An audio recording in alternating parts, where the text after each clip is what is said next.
So what's up, Rich Squad? Welcome back to the channel. It's your boy Dominic Rich, and I'm back with match day 11 of the 2019 AFC Asian Cup. And I figured, you know what, let me switch things up a little bit because I've been going really hard for the last 10 days.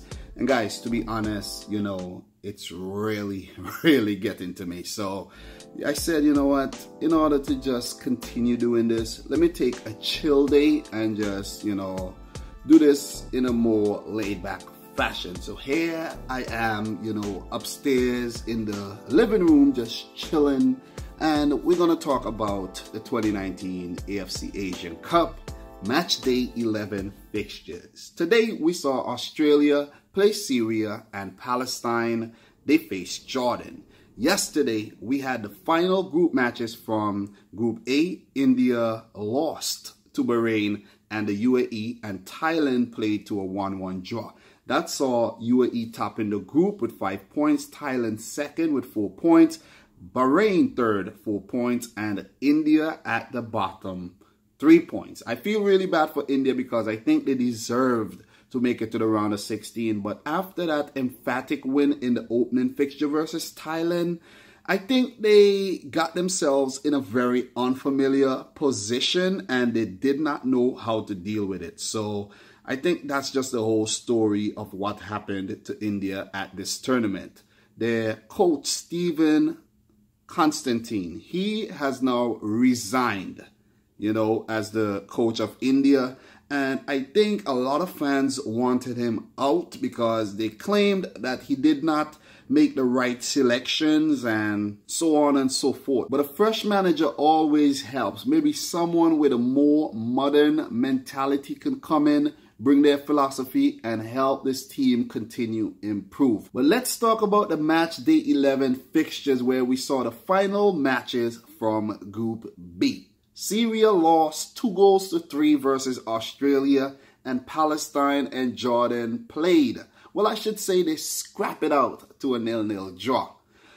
Boy, oh boy, Syria. That was the team that I picked in my random draw to follow at this tournament, and I must say that I'm really disappointed with the performance of Syria.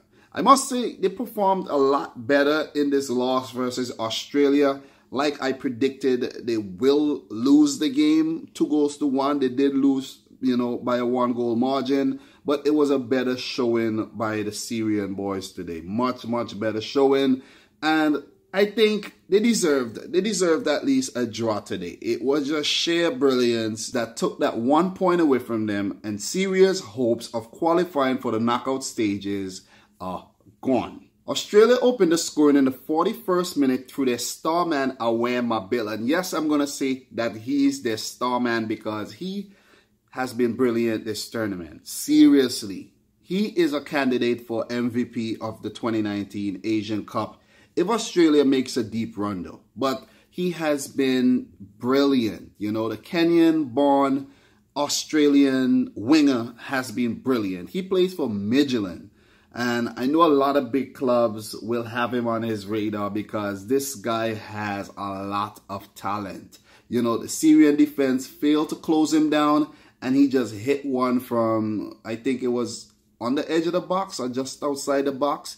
I think this time it was with his left foot. The guy is damn good, man. He is freaking good. I'm really impressed with Aware Mabil.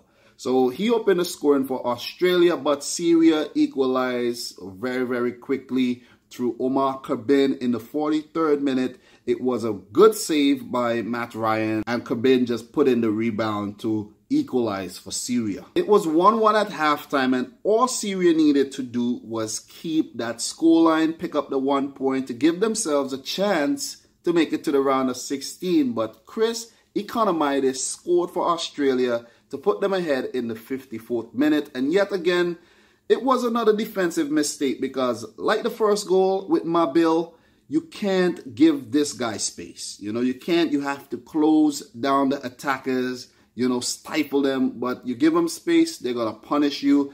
And, you know, that is exactly what happened.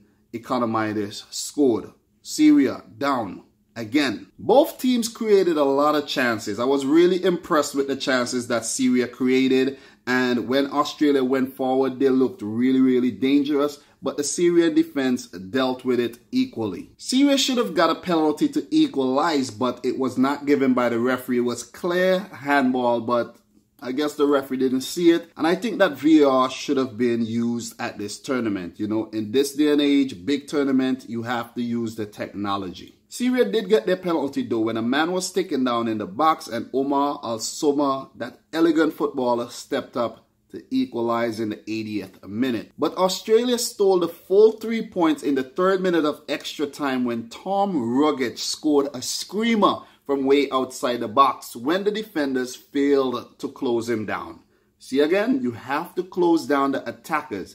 That was one freaking wicked goal by Ruggich. That is what you call a soul-crushing goal, because 1 point would have been enough to take Syria into the round of 16, and they would have gotten a few days to sort their stuff out and come better in the knockout phase, but they are going home. Syria has finished at the bottom of the group with 1 point, and they join India as the 2 teams eliminated from the 2019 Asian Cup. I know a lot of people are going to call for the coach to get sacked, but everyone has to take the blame.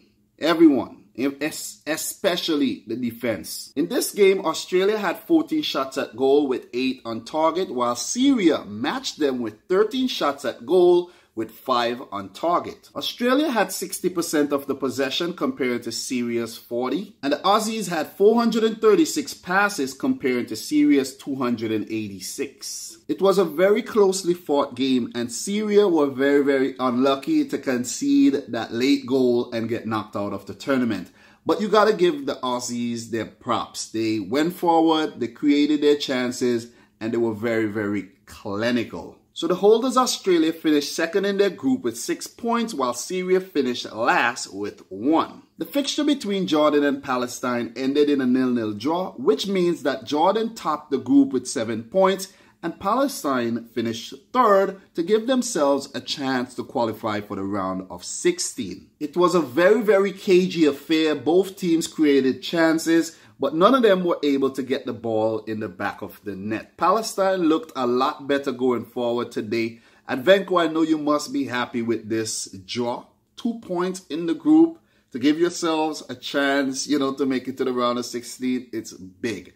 It's huge. I think Palestine might scrape through as one of the best third place teams though. They also defended very, very well because Jordan were dangerous again today.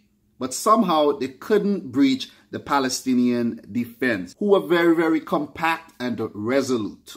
Fun fact, I just noticed that Palestine's and Jordan's flag are almost the same. The only difference is Jordan's flag has a star where the red triangle is. That's pretty cool, and I never ever noticed that. But it was 1-1 feisty game. Jordan had 9 shots at goal with 3 on target, while Palestine had 8 with 4 on target. Jordan did boss the possession, having 65% compared to Palestine's 35. And Jordan had 608 passes compared to Palestine's 317. So Palestine is a team that just like to sit back and soak up the pressure and depend heavily on their defense, to get results. But you know what they say, a good defense will win you titles. The game had 31 fouls with 5 yellow cards being shown. And despite the game ending in a 0-0 draw, it didn't feel like it because both teams created so many chances. So for Jordan, they have been the dark horses of the 2019 Asian Cup, finishing top of their group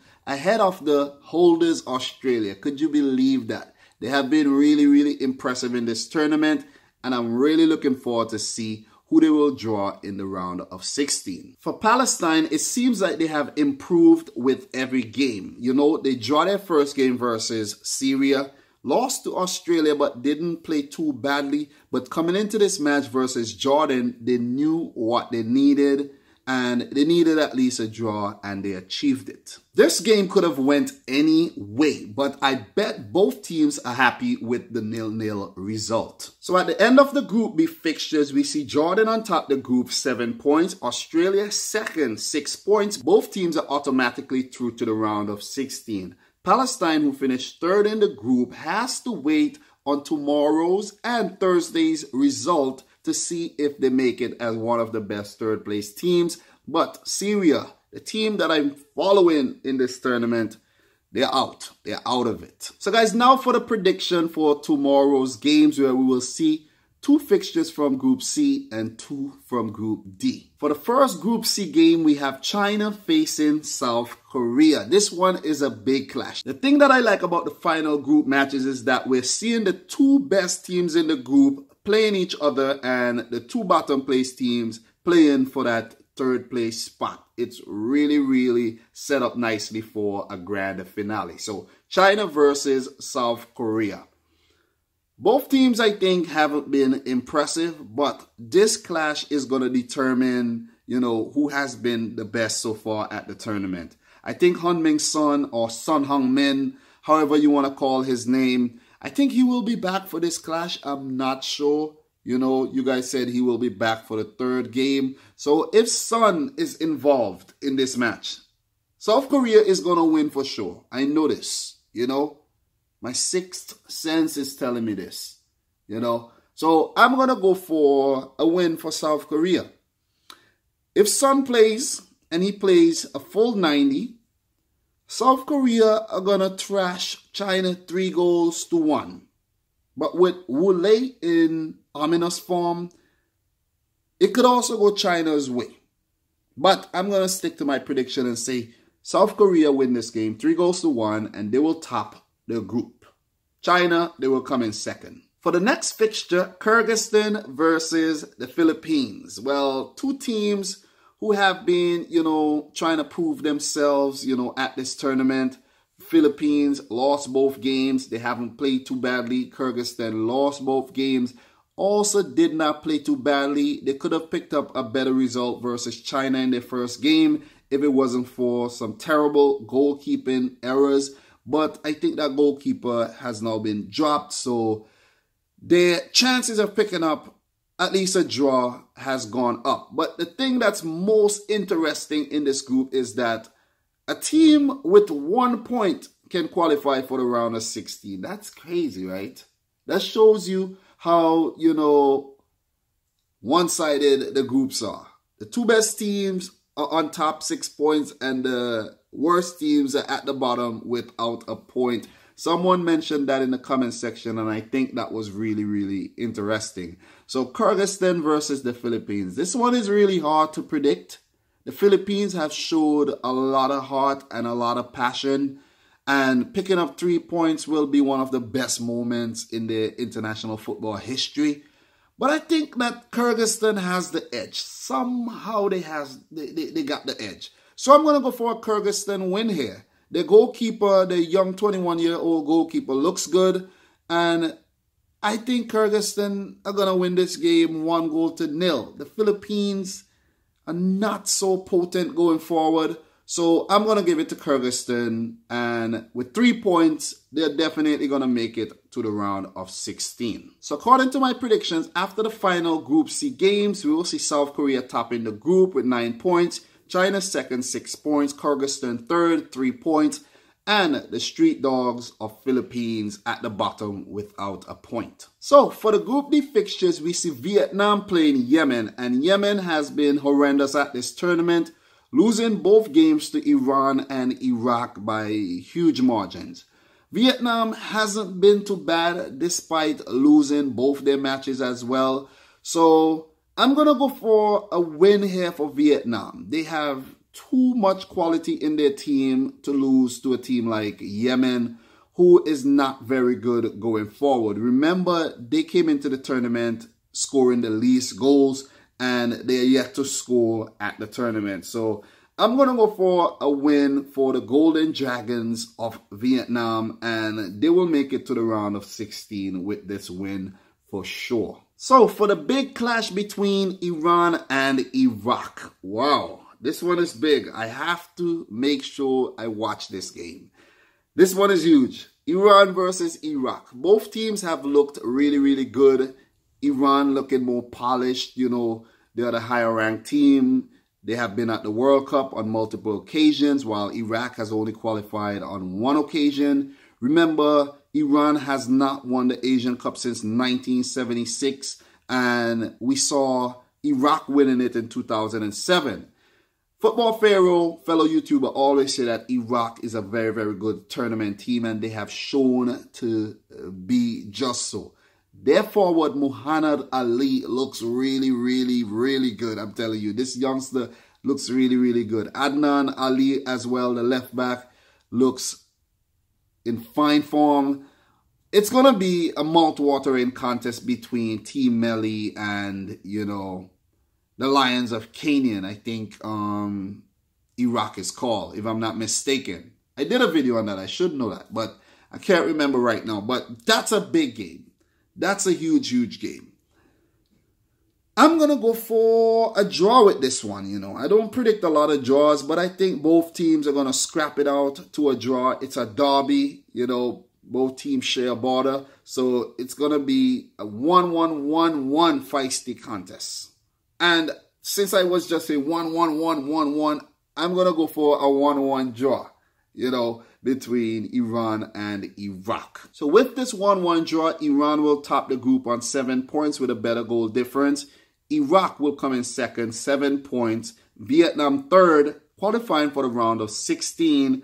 And Yemen at the bottom without a point. So according to my predictions, if Vietnam and Kyrgyzstan both win their games, they will definitely qualify for the round of 16 if the bottom 2 teams in Group E and Group F draw theirs. So it's going to be a tight finish. We might see a photo finish to see who will qualify for the round of 16. But keep in mind that Palestine are still one of the teams hunting for a round of 16 spot. I really hope they do make it though. I really hope they do make it. For your sake, Advenko.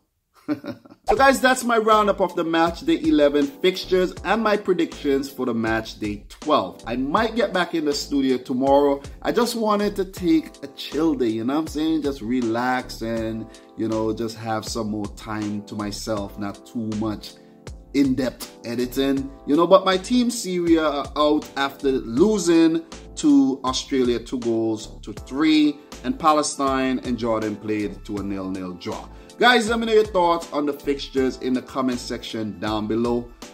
Let me know if I missed any key talking points down below as well. If you're new, hit the subscribe button. Don't forget to like the video. And until next time, peace out. Rich Squad.